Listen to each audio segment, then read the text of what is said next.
the largest variety in the world is what the Indian cuisine has. You travel from here to any other state, you find India is basically a country of farmers. So what they grow, the economy is based on farming.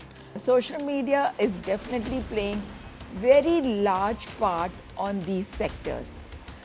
Even those people who are traveling, they realize that Indian food is far more variety than what you can get anywhere in the world. Just to take an example, Nisaba is something that's much talked about, or Chef Vicky Ratnani's restaurants talked about.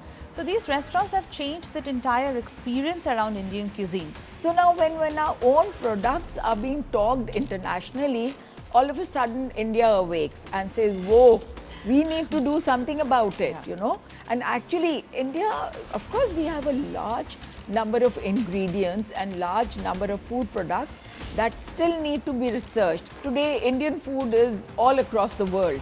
It's all across the globe. Earlier it was continental food or the European food, but today the buzzword is the Indian food. What is it that a person can look forward to once they've mastered their knowledge and their skill in this area?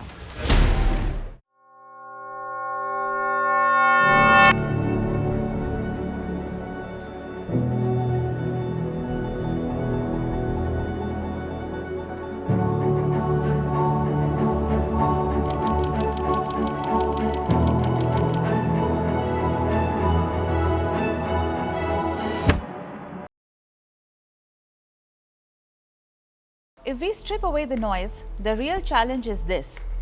What happened to Indian cuisine? It was always our home food, comfort food. Why did we distance ourselves away from it? Was it our aspiration, our attraction to some concept of modernity? And now why are we coming back to it? So let us understand these concepts in more detail with Chef Gunjan Goela, who's here with me today.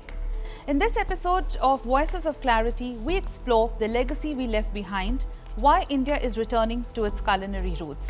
Hello, I'm Dr. Ritika Singh. I'm the Director for the School of Culinary and Hospitality.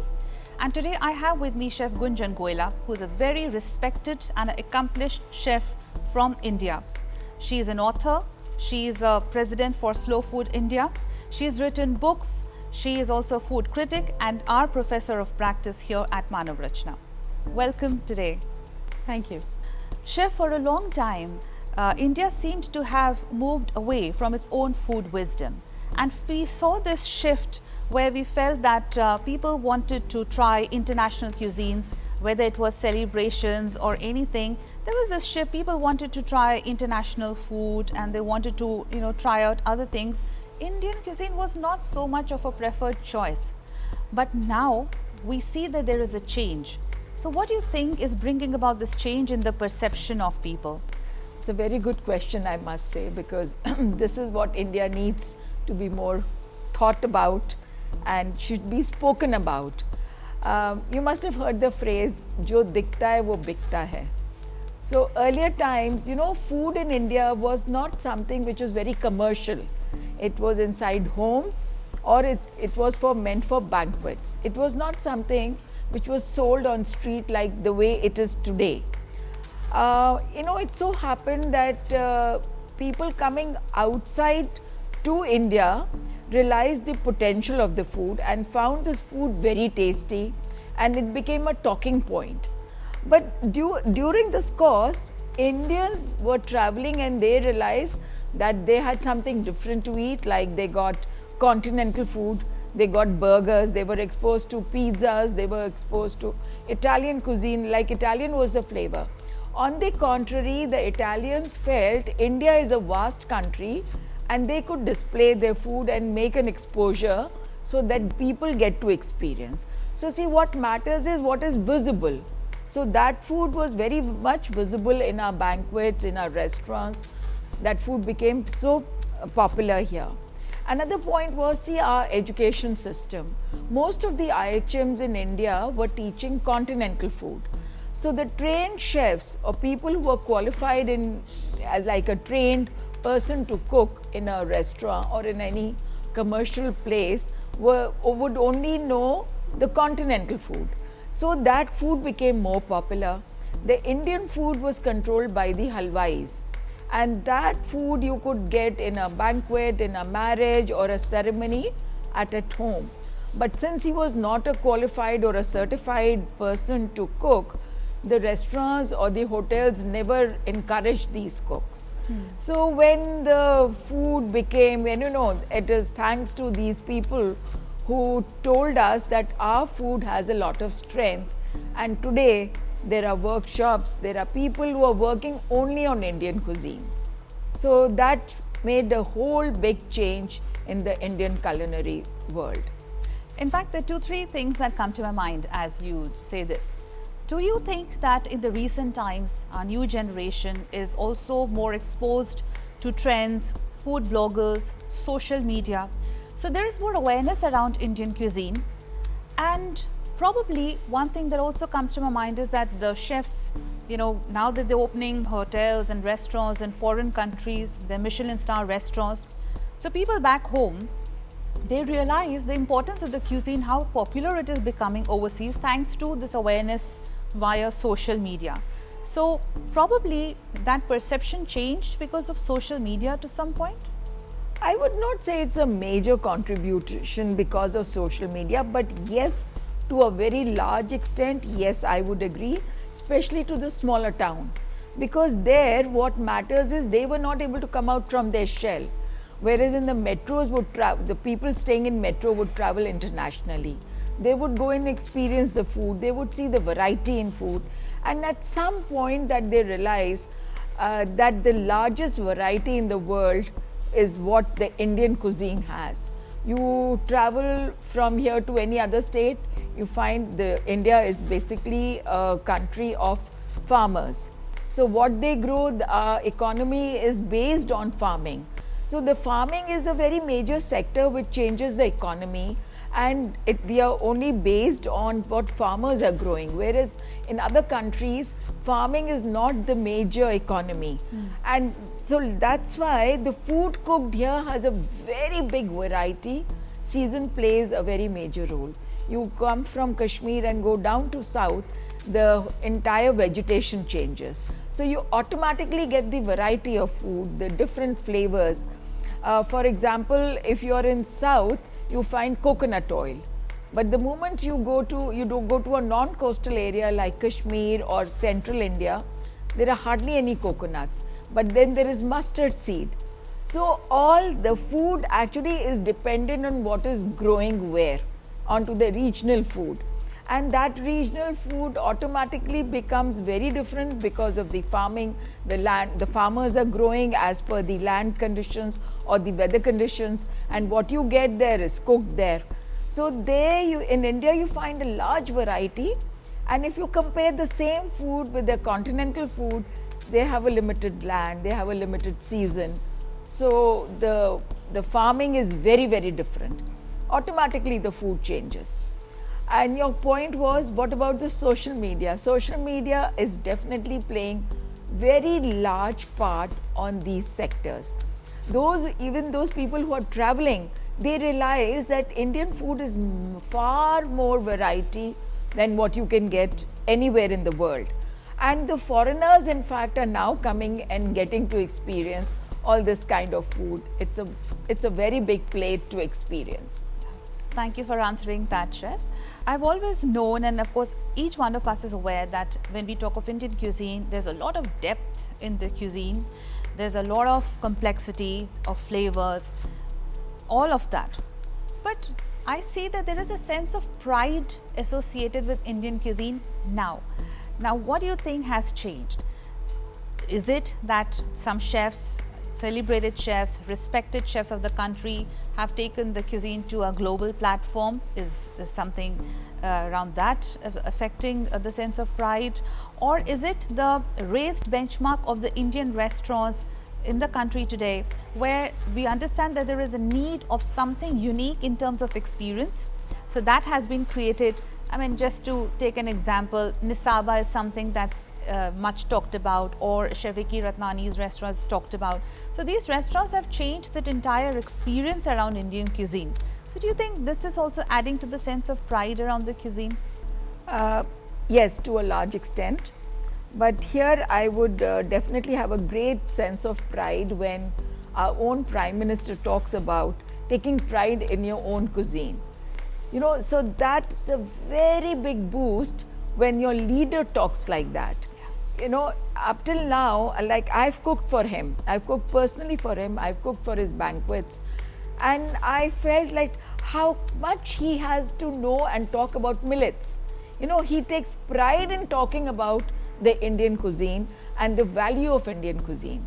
Of course, India has Ayurveda. It's the birthplace for Ayurveda or Indian gastronomy.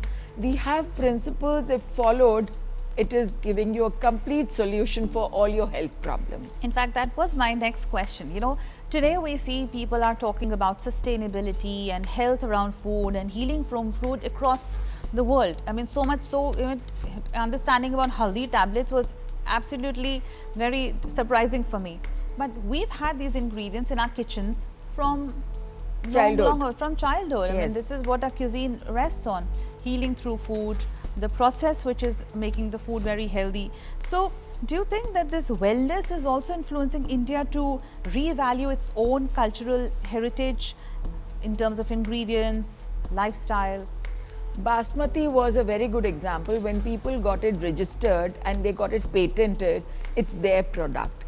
Haldi is another one in the queue. So now when our own products are being talked internationally, all of a sudden India awakes and says, whoa, we need to do something about it, you know. And actually India, of course, we have a large number of ingredients and large number of food products that still need to be researched. Millet just has emerged so successfully.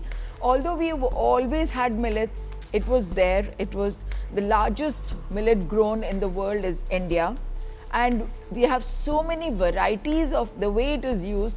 As I said earlier, each state has its own style of cooking and own variety of food. So if you go to Maharashtra, there's a millet that is cooked there, different kind of millets grown all across, and we talk about it. And that's what the goodness comes of it naturally. There are food which are being healed. Now, what is food? Food is meant for your health, food that gives you health, and food is eaten to have a better health. But till now, no one was talking about it. Right. Yes, people have started to talk. That's given a very big shift. And Indian chefs, fortunately, who have gone abroad and have done some workshops or have got good jobs in the hotels, they have started to talk. And I realize that today Indian food is all across the world. It's all across the globe. Earlier it was continental food or the European food, but today the buzzword is the Indian food. And it feels so good about it, you know. So I think from the beginning of the discussion until now, the whole thing that we mentioned, that Indian cuisine was never forgotten, but I think the way it is seen today by our own people, by families, by everybody together, it's different because of some collective efforts which have gone right. So I think benchmarking of the cuisine, and as you rightly mentioned, our respected Prime Minister talking about it, you know, social media, food stories, all these things have created this Yes, sense all of this pride. put together. Put See, together. it cannot be one single thing or one single element. Things have to move in a kind of a effort by the joint effort by everyone. Right. And that success story only comes when everyone has a little bit to have their own contribution. So yes, today we are in a very strong position where Indian food and Indian gastronomy is the talking point, and people respect that food. Now there is a word, something called food tourism. So India is having such a large food tourism section only because the food everyone enjoys and they want to come back again only for the food. Now see the strength of Indian food. Absolutely. So many chefs have emerged, they've traveled, they learn, they exchange ideas. People from abroad come and they learn the techniques, they learn the nuances of Indian food, and that is what makes it as a talking point. Thank you. We also see that there is a growing trend because probably the lifestyle of people have changed, and there is this market that's also growing alongside around frozen foods, around food that's ready to eat, available.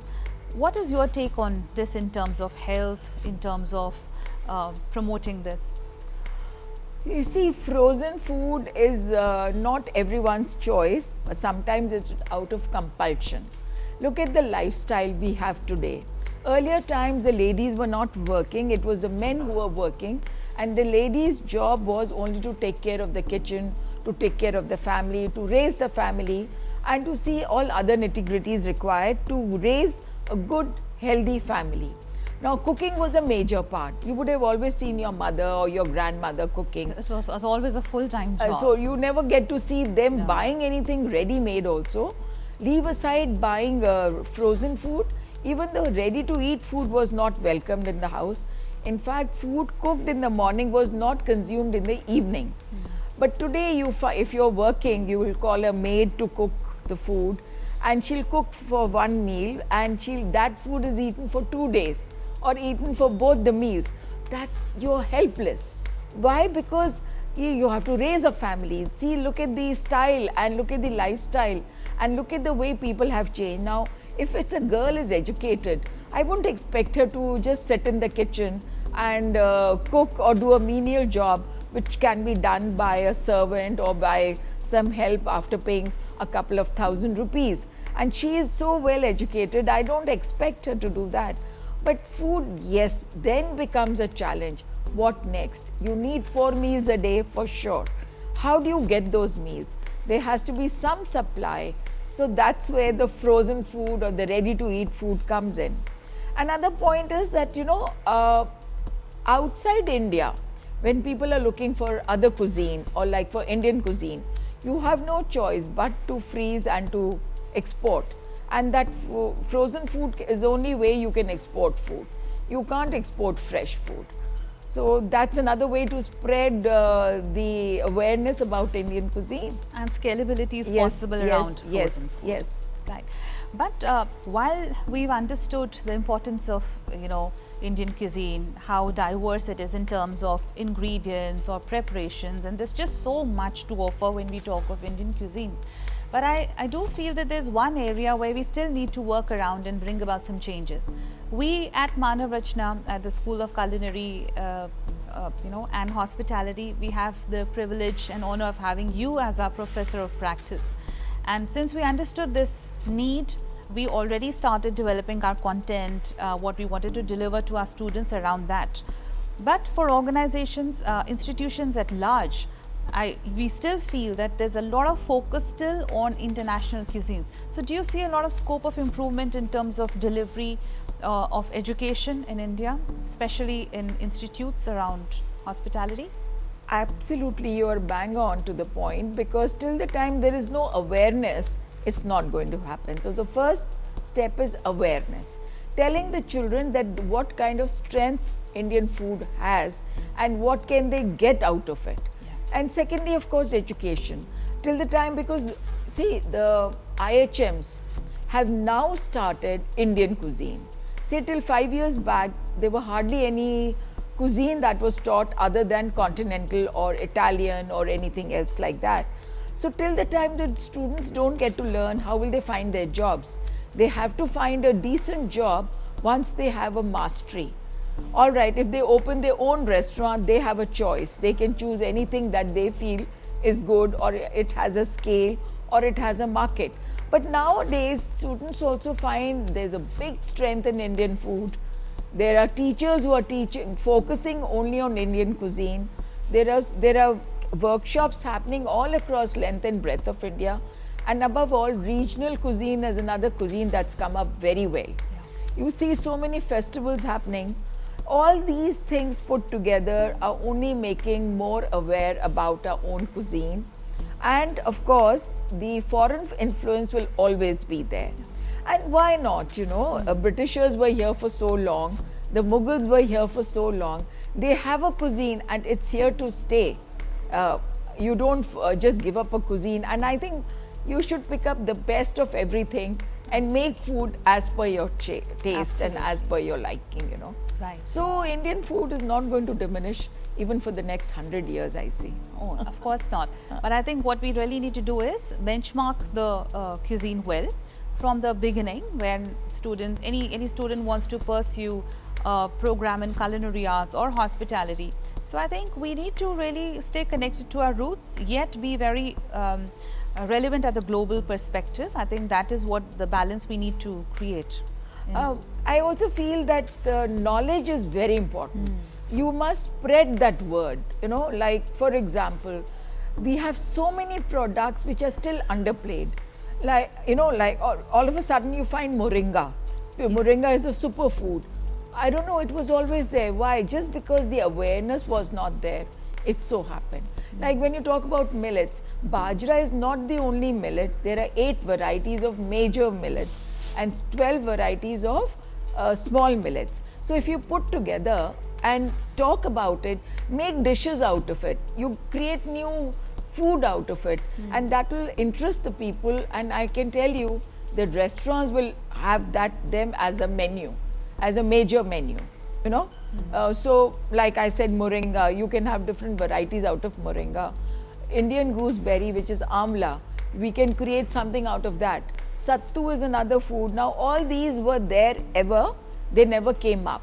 Now ever since the restaurants have started talking about, they become the food that everyone is opting for. Right, everyone is very conscious, everybody wants to look good, feel good, and I think the wellness industry is also helping us promote these products around it.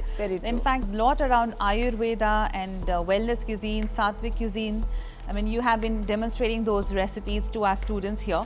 But I think this is also what people are wanting to go. I mean, the restaurant specifically focusing on these dishes. You just said wellness. Now, there's so many cafes who are running on wellness specifications. The principle of the restaurant is wellness. So, in wellness, Ayurveda automatically comes in because there's a prescribed food for each type of your body. So they'll check your body, they'll tell you what is to be eaten, and accordingly they prescribe you and they cook the food for you. So all these Indian gastronomy comes in together in a form, and then the food is made as per the requirement and served to the guest. Right. Chef, you have actually been into every vertical of the food industry. We talk about going international, pursuing your degree, coming back, working with ITC, working on your own. You're an entrepreneur, you're a consultant. You've seen all dimensions around food and this industry. What career opportunities are coming up that were not there earlier, and what is it a person can look forward to once they've mastered their knowledge and their skill in this area? Wellness is a very big sector. And it's just the buzzword, and India is one great place because Indian tourism in India, the tourism is increasing by leaps and bounds on yoga, on wellness food, on Ayurveda. So all these are only giving a very good promotion to the students to understand the strength and get a vertical out of it. Like, when you say culinary just does not mean to cook. It does not end at cooking or ending being a chef. You can open a restaurant, you can be an entrepreneur, you can open a frozen food, as you just said, because there's a huge market on food being exported from India. Especially for example, I don't know if you've heard the story of this lady in London who used to make samosas. She used to just make samosas in her house for about 100 samosas. Gradually she picked up and she's known as a samosa queen of London. Wow. So see the strength. And again, samosa is an Indian food, most popular in India. Right. So likewise, students can come up with these kind of choices. They can work in a bank, they can work in an airline. These days, institutions like hospitals where there are cafeterias, which are always full. So many verticals for students to experience and then plan whatever their choices are. They can choose. Now, food also has a creative side, food photography, yes, food writing, food journalism, and food critics. You can be a very good taster. Yeah. So a lot of avenues are there one can choose if you know some good strength. Like culinary is one of the finest activity one I can suggest to. Great. Thank you for answering that. Chef, I've been noticing in the last maybe 4 to 5 years, this is a growing trend, and a lot of students are now wanting again to pursue hospitality and culinary, which is a great trend, and probably thanks to platforms like MasterChef. So they see a lot of action and excitement and hard work and creativity. It's a great sign. How do you think we can keep this momentum going? You see, there are a lot of hotels that are coming up, and students do watch this. The biggest factor, what I feel from a student's perspective, is that they started seeing there is some celebrityness about it, that the chefs are becoming a celebrity. They are in newspaper, they are on channels, they are on TV, they are internationally known. They become a talking point. Say 20 years back, we used to cook and we'll be the back scene, and nobody is going to talk to us. At the most, the diner might ask, who is your chef? And that was it. Nobody would ever call us or would tell us that very good food or excellent, whatever. Yes, there was a complaint, we were called and we were court-martialed at that time, that why, what happened and all that. But this happens in every profession. This is not the only profession where you are answerable. In fact, you're most answerable in this profession. But then there are ways. Of course, you should be honest to your food. But answering your question, I realize, students and the younger generation want to be seen, be it social media, be it TV, be it films. And they are the one to enjoy life from a very different perspective.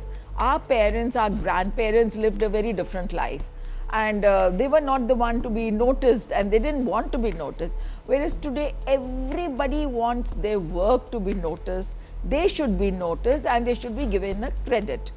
And this is a very good line. If you are a cook or you're a chef or you're in hospitality, people talk about it and you're being discussed. And there's so many avenues that have opened all of a sudden, because see, the new hotels coming up. Every day you hear a new restaurant that's being opened. So new restaurant means new jobs, and new jobs you need people, and where will they come from? So we need to have very good institutions. Like, I'm glad I'm here at Manav Rachna. Thank you. And I really realized and I found something very interesting. You're taking very small detailed work for the student, and then you're making such great activities for students to come and participate. Like, I noticed so many international students. Yes. So that's a great way of spreading about Indian hospitality and letting other world know that there is a great potential and a great strength in your university. And like this, there will be many more. Like, IHMs are popular all across India. In fact, so many students come and join IHM other than India, because they found it's a very good educational pattern that they have. And the students coming out from, like, the alumni are very strong and they get very good jobs. They're easily absorbed by all the major hotels of India. And once they're well trained, well, sky is the limit. You can work anywhere. You can be working in your own entrepreneurship. You can have so many avenues. Of course, to build up that strength is what lies within you. Right. That you have to work on. So for students, I think it's a very good platform. They should think, because let me now give you one small example. That's what I felt, that's what I learned. If I'm a chef, firstly, I have to be a very good human being. I was about to come to that, actually. You have to be a very good human being. Yes. And in cookery, you cannot be dishonest. You have to be very honest and pure, because you're responsible for cooking for someone who is going to eat and have good health. Right. So your health lies in your hand. Absolutely. His health lies in your hand. So, unless until you are pure in your thoughts, you cannot be a good cook. In fact, for that, I always tell students there are two white coats that you really need to earn. One is a chef coat and the other is a doctor's coat. Yes. And if the person who's wearing the chef coat does the job well, you may not need the other one. Absolutely. White coat. So I think that's on a lighter note we There's an old quote, let food be your medicine, not yes. medicine be your food. Right. So if you eat well, you're sure to be a good, you're a good cook, and you'll only eat a good food when the person knows how to cook. Right. So, you know, the live example for that is when a mother cooks for the child, the mother is so conscious. So, you have to be a mother. When you're in the kitchen, be a good mother. And everything will fall in its place. You'll get a very good food churned out from you, goes to everyone. Right. So, I don't see why shouldn't students be a good human being and speak the truth. In fact, that's one area we consciously work on when the students come to us as they join the program. There is an orientation and then there is a mix of subjects. We of course have a curriculum which we keep revising, understanding the need of the industry, but certain things stay constant, which are the human values in the curriculum. And it has been designed in a manner where you have community service, where you are building values of integrity, trust, of being a good human being, and those value systems, I think eventually they really make you a much better human being. So we are very conscious about it, and we work around it at the university level. Before we come to the end of this episode, there's one misconception that most students carry when they're choosing this program, that this is a hard line, this is a hard profession, to which I have given them enough points, but I'd like to hear from you when somebody asks you that question. So what do you really tell them? Okay, tell me one profession which is not hard. That's my question to them too, but I'm glad it's coming from you to them now. Tell me any one profession that makes you sit and say, okay, be comfortable and we'll give you the money.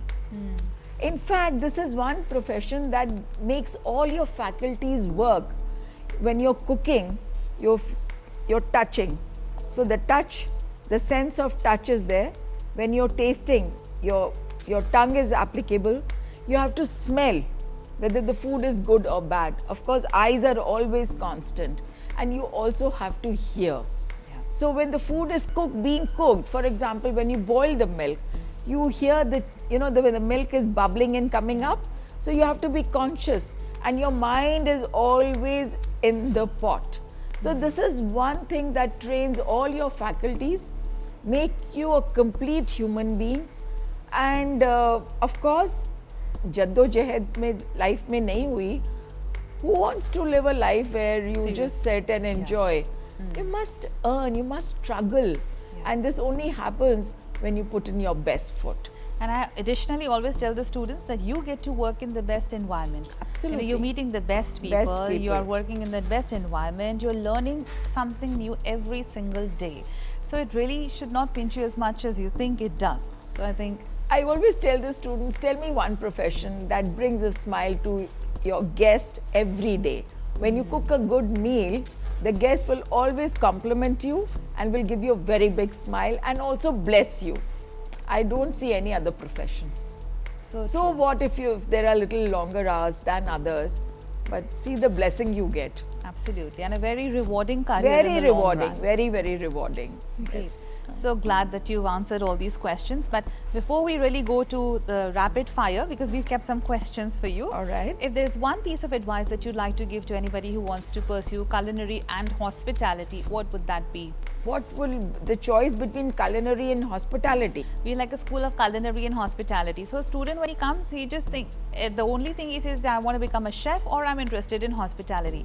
And I do feel that both these lines are ultimately connected. So how do you really, what advice would you like to give to anybody who wants to pursue either? Well, they can do both, because it's not that they can't. Culinary and hospitality go hand in hand. It's interrelated. Yes. But of course, culinary is food production. Now, food production is a very, very specified job. Whereas in hospitality, he is to encompass all the different fields of the hotel. But culinary is, of course, very specific. And for culinary, I feel a student must develop a passion. It is not just a hobby. He should have a passion to cook, which is very important for him to take you for a long drive or for a, they say lambi race ka ghoda. You have to have that passion in you that, yes, I have to prove myself. A lot of students who want to pursue, and now this is on a lighter note, they want to pursue the culinary as a profession, they're very scared of the chef's anger. Is that true? No, I disagree. That should have been in the rapid fire, but now that you're I totally disagree. But yes, there are moments which are very tight in the kitchen, you know.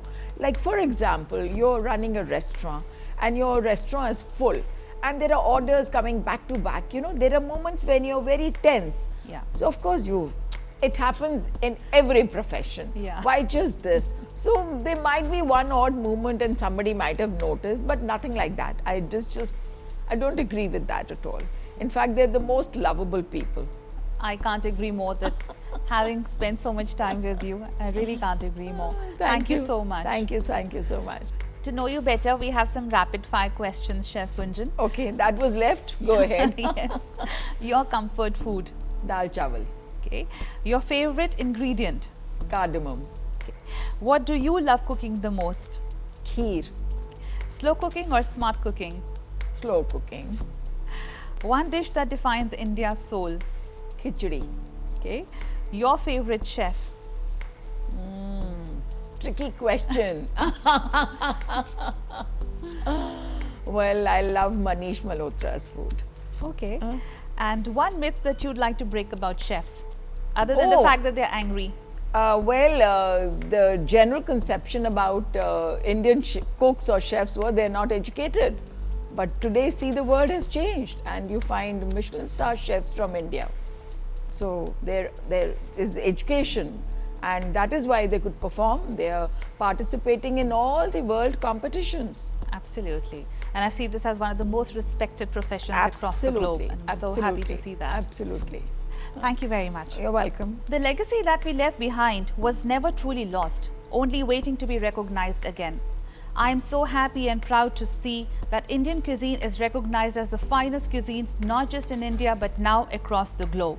And today, whatever we have been able to understand with Chef Gunjan Goela has only complemented our understanding around this cuisine. I am sure that this conversation is only going to encourage everybody to take up this profession, as it gives you global opportunities and a lot to learn every single day.